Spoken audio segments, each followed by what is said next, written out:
up? Hey guys, we're LYRE, and today we wanted to do a video on 5 toughest things about the music industry. Okay with me. Okay.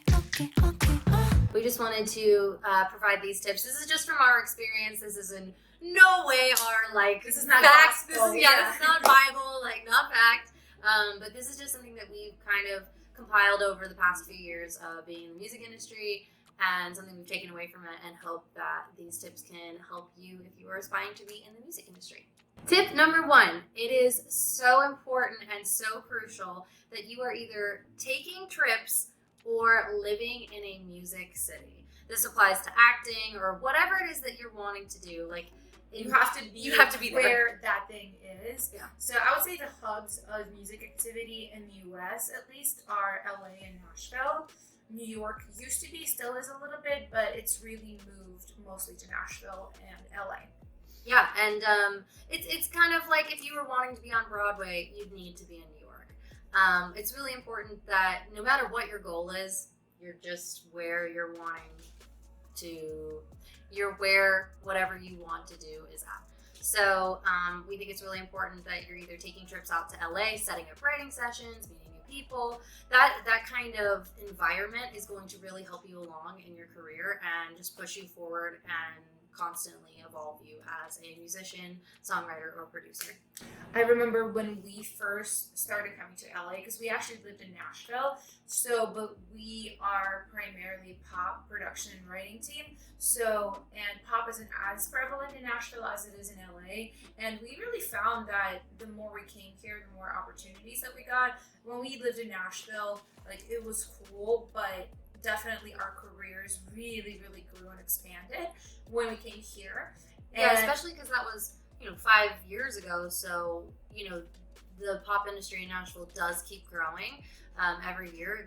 Obviously more and more artists are moving there, but at the time there were hardly any there. Yeah, it was not as thriving as it is now. So yeah, we started taking trips here, and we would just have sessions with people, just come in, meet producers and writers and collaborate. We would take meetings with, things like ASCAP and BMI, and then later on publishers and things like that. So yeah, it's just important to kind of show a face here, put a face with a name. Because if you're always just remote, it's really hard for people to connect with you because there's people right there in front of them that are there. It reminds me even of when I was a teenager and I was modeling. I was doing promotional modeling in Las Vegas, and I remember there were girls that always got all the gigs, right? And I was one of the girls that just occasionally got a gig. And I asked one of the girls, how come you get all the gigs? And she's like, it's because I say yes to every gig and I show up to everything. You have to be present to it. Yeah, absolutely. Okay, so moving on to number 2. I think the second toughest thing about the music industry is that it is pretty hard to meet people on the business side of things, and it is hard to meet collaborators that are successful and are doing their thing and moving you forward in your craft as well. It is tough. I definitely had a really rough go of it because I'm not from the US. I moved here when I was 17. I moved from Russia. I knew one person in the US, which was my husband Brad, and that's kind of where I had to start off from. I used the internet to meet people. Even with Elli, the way we met is a girl that I met on the internet. I met her through Facebook, recommended that we become roommates. So, it was a lot of just using the internet and social media and things like that just to connect with people and say, hey, here's who I am. I do music. I see you do music as well. So, it's a really vulnerable thing because it requires you to put yourself out there, and there's no workaround really unless you already are born into the industry, like your parents are in it or something like that. You just kind of have to put yourself out there, and you have to be prepared you have to be prepared for some rejection, but also for some really awesome things to happen as well. Yeah, and something I will recommend is when you're first starting, definitely message everyone that you can, put yourself out there. Maybe don't message Cardi B. I'm not sure that she's necessarily going to see it. You can try it. I'm not going to say don't do it, but I would just stick to the community that that might be a little more accessible to you and where you're at. Yeah, I think it's really fun. You use Cardi B. Don't also message the heads of record labels. They're also not quite as accessible. but maybe another, like, let's say newer songwriter or producer that you really like their work. Yeah. Like that, those are the people you should probably be meeting, because that's the It's just person gonna that grow. you It's could gonna grow it. Yeah, it's gonna snowball. But yeah, like definitely, work your way up to those types of people. In no way is a DM to the head of Republic Records going to come like get a record deal. Like maybe will. I don't know. I don't want to tell you that that's not gonna happen, but in our experience, that's not always the best way to first introduce yourself to someone who is at the head of a label. But something to keep in mind that's always a positive about meeting people is that, from our experience, finding a partner, finding someone that you can grow with simultaneously together and, kind of just climb that ladder with of success, is always not only comforting, but it's really crucial to have someone you can bounce your ideas off of and kind of like grow together with. So it's a lot easier than trying to do it on your own. Yeah. I definitely had tried to do it completely on my own for like 10 years until I met you, and it was really, really tough. I had to make all the decisions myself. If I didn't know something, I just had to kind of like you're in your head a lot. You're probably just kind like of wing it. Yeah. You don't always make the right choices because you don't have that objectivity. So that's the one good thing, is that you just don't really know who you're going to connect with and how you're going to connect with them. But if something feels great and something feels fruitful and exciting, like it has always felt for us, where like every time we create together, it's just magic, and you want to hold on to those people. So always make sure that the relationships that you're creating are genuine. Make sure that they're coming from that's a a good place. huge thing thing. too, because I think it's super easy to tell when somebody's like trying to get something out of you. Like it's really, really obvious. And I think the thing that works better is like a longer term vision, realizing that the person in front of you is also another person with their own goals and dreams and all that kind of stuff. And so you can help each other out. Yeah, and that if it's a little bit more cohesive, and that it's a little bit more based in like human relationship as opposed to what can you do for me? Yeah. It actually ends up being so much better, because with Elli and I, we are also really good friends. We're best friends. We are partners, but that friendship is the foundation of our partnership. There's so many things that we are comfortable talking to each other about, like changes in career or finances, things like that, where if we weren't such good friends, it would be really tough. Yeah. So make sure that the people you keep around you are genuine and are inspiring you and constantly helping you grow, and you can be doing the same for them. So you never know who you'll meet. All right, now we're on to the third toughest thing about the music industry, pitching songs. Pitching songs is one of the most traditional ways in the music industry on, as songwriters, how to get your songs placed and cut and recorded by an artist who's typically on a label. So traditionally, like she said, this comes from the fact that most artists didn't used to write their own songs, especially in pop music back in the day, like 80s and 90s and stuff. There was a robust culture of just songwriters and producing, creating songs, and then pitching them, sending them into, Destiny's Child or Britney Spears or whatever it is. Or whatever, yeah. Yeah, and that was a really good, viable way to get your song recorded by somebody. It created such an amazing platform for people who just write songs, because not every songwriter is a singer and a performer. So it made for two really awesome careers. You could be both. You could be an artist who writes their own music, but there were a lot of artists that chose to primarily perform. So, like you were saying, like pitching songs was a viable career. It was really easy to make it happen and get if you were good. Yeah, if you wanted to get your song cut by an artist. Oh, and when I say cut by an artist, that means recorded and put out for release. But yeah, these days, since the model of streaming and everything has changed, the way the music industry is operated, it's become a lot more difficult for songwriters who primarily just write songs for their songs to get placed on an artist's record. And the reason for that being that so many artists are writing on their own records, which is amazing and very awesome, talented, great to have. But with that, it does come a shortage of artists who are looking for outside songs. And when I say outside songs, I mean songs that they didn't write.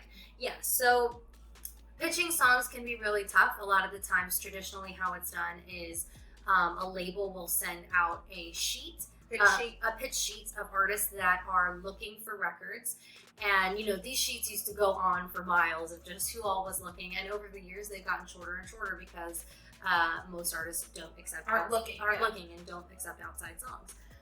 So what I will say is that if you are a songwriter that is only a songwriter, I would suggest pairing yourself with artists and working directly with artists. You can find this tip in our How to Become a Better Producer in 5 Simple Steps. And yeah, we have another video there, so you should check that out.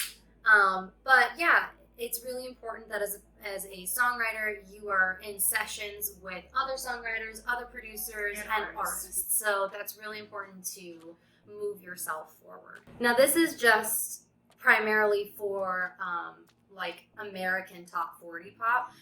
Global pop is a little bit different. Yeah, if you are writing for K-pop and J-pop and Mandarin pop, there is actually still a great culture of pitching there, because most of and if you want us to do a video on writing K-pop and J-pop, let us know. Like this video and put it in the comments. So yeah, K-pop is a little bit different, but for US pop, it is really tough to just send in songs just because those artists want to be invested in them. So and relate to them and like relate feel to them, which is awesome. So with us, we've collaborated directly with the artists, and people will bring us an idea, people will bring us a title or a melody or something like that, and because it's theirs, because they are already in love with it, it's just a lot easier to help them finish it and have them be really excited about the song and want to release it. So if you're interested in writing Ariana Grande's next big hit, I would refer to our last point of working with artists, meeting new people, and just working your way up to being able to work with the people that do work with the artists that you aspire to work with, or work with artists in the similar vein, and that might just take you exactly there. So now, when it comes to pitching songs, we're not saying that it's impossible at all, because artists do still look. There are amazing artists that will still cut. Yeah, one of our best friends wrote "Never Really Over" for Katy Perry. It's just a song that him and other songwriters wrote. They pitched to Katy. She wrote on it as well. As I produced it. Like it does happen. It's just a lot harder than it used to be. We just want to prep you for understanding like what you're writing for, where it's going, and what the expectation can be. This also brings us to the 4th toughest thing in the music industry. I'm going to let you take this one, because this one is, obviously directed to everyone. Everyone's different, but, I know that Alina comes from personal experience with this next one, being an introvert. Okay, so for me, this is very prevalent. I think it's very tough that in the songwriting side of things in the business, you really kind of have to collaborate.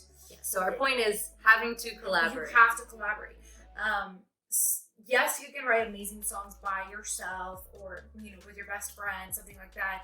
But the reason collaboration is such a staple in the business is because not only does it help write better songs, yes, because if you have like 4 amazing writers and producers in the room, most of the time, statistically speaking, the song will be better than if just one person sat down to write it. That's how people think in the business. They're like, oh, statistically this works. So, but also it really works on the business side of things, because let's say those 4 people all have a different manager, all have a different publisher. So all of those publishers and managers are now pitching that song, right? Because we already said how hard it is to pitch songs. So the more people are pitching, the more people are like tag teaming it, the easier it is to get it placed with a big artist. So that's why collaboration is sort of like very strongly suggested in the music industry.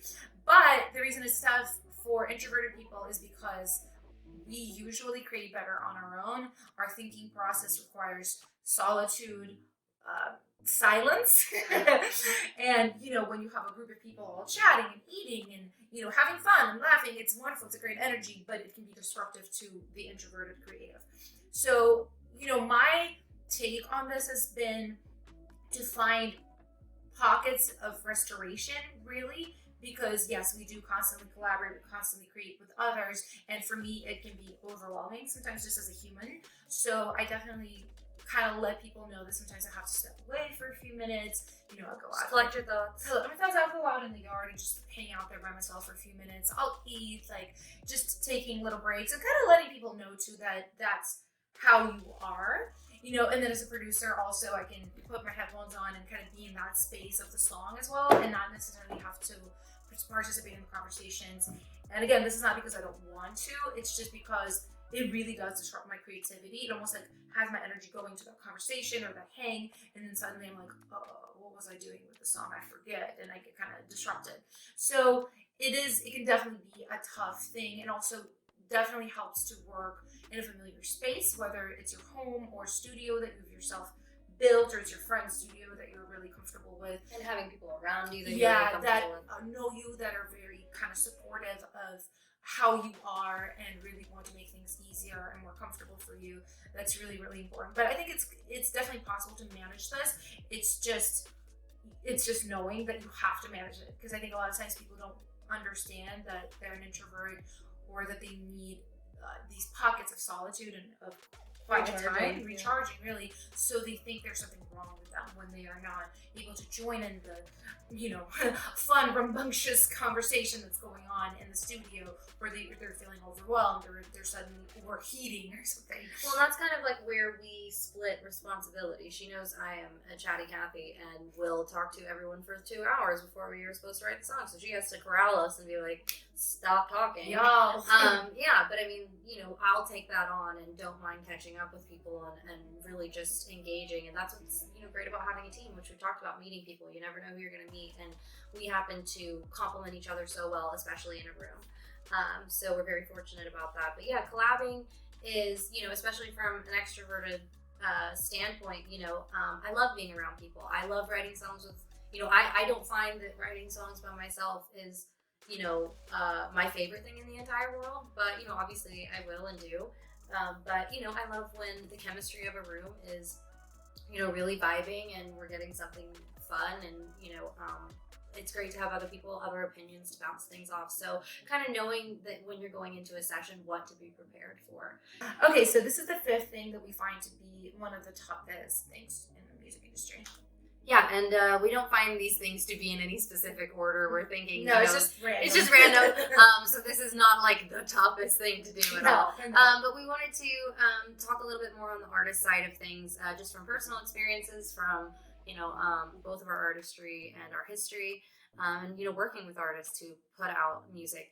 It can be really, really tough to put out your first single, and that's why we find that as an artist, putting out songs can be one of the biggest emotional and mental hurdles to jump over. So first, coming from the standpoint of even actually putting the song out, you can get inside your mind, you can get inside your feelings and be like, I'm feeling really insecure. I don't think that it's done yet. It's not ready. I can't put it out. The best piece of advice we can give for these feelings and these emotions is, you're going to always write more songs, and you're always going to improve the more and more you do it. Whatever you put out in 2012 is not going to define who you are in 2020. So, put things out that are relevant to you now and that you're excited about, and that are your stories and your thoughts. So, I really encourage you to try and overcome the insecurity of putting out music, because it's an amazing feeling once you do, and having people resonate with, your music and your stories is a really rewarding feeling. I think it's really tough too, because there's a historic expectation of, if it's not like a huge hit, that like, oh, you failed, you're not a good artist, and that's totally not true. I just think back in the day, before the internet really, there was this whole phenomenon of like the debut, oh, the song defines you, it's the song that made you a star. Well, because indie artists didn't exist. That wasn't a thing really. So, and that was the truth back for those times, but I think even still now, a lot of people think that that's how it works, and they feel very insecure if, their debut or, third, fourth song, whatever, they don't, there aren't a huge hit. And the thing that you have to realize now is that you have to build up to that huge hit. You have to build an audience. You have to build your relationships, like our other points said. There's just a lot that needs to kind of build up before you can even be in the place to get a hit, because there's a lot of elements that have to come together for that, not just the quality of your song, but your relationships, and where you're getting your funding, and who is putting it out, and how it's being done, how it's from being a marketing perspective. Yeah, so there's just a lot that goes into it, and I think the main thing as an artist is just not to get overwhelmed by any of that stuff, because it is overwhelming, and especially for a creative person, it can be like, oh, I don't know anything about that stuff. I feel kind of like, I just don't know what's going on. So the thing you have to really just focus on is just to continue to put out your stuff and to continue to create. And when you're really, really good, people do gravitate toward it. You do create relationships in the business. You do get business and all those kinds of opportunities because you are talented. So I just think not letting that fear define you. If it's there, it's fine. Just don't let it drive you. Let it be in the backseat. And so these were our 5 toughest things about the music industry, like I said, from our perspective, from our experience. But something we want to encourage you guys to do is, with all these things, be patient with yourself, be excited about what you're doing and the music that you're creating. It is so important to keep your dream in your line of vision and go after it, and don't let these things keep you down. So we hope that some of this has been helpful. Yeah, please ask us more questions if you have them. Comments below. Give this video a thumbs up and let us know what more you want to see from us. We'll see you guys on the next video. Thank you. Bye.